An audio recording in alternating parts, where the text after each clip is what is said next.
mamalisdan, samtang nagasubay sa dalan ang kagutom.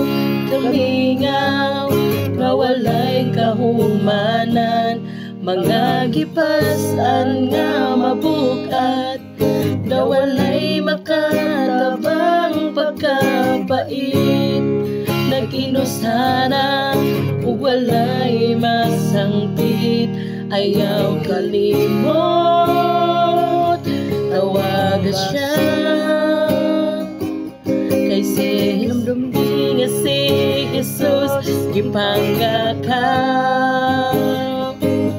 Padayon lang sa pagpangalagad, bisan pag magkalisod, adunay mga pagsulay o kining tanan mo labay. Gunitan siya kung kita maluya, iampo lang itatabangan niya.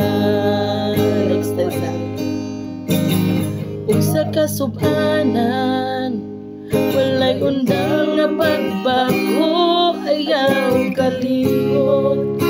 Ihangad mo lang andam siya nga mupay, ang nagisi mong kasing-kasing.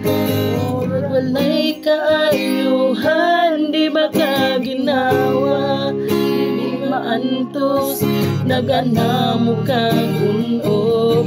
Ayaw kalimot, tawaga siya, hinumdumi nga si Jesus gipanggakap. Padayon lang sa pagpangalagad, bisan pag magkalisod, adunay mga pagsulay o kining tanan mo labay. Tas gunitan siya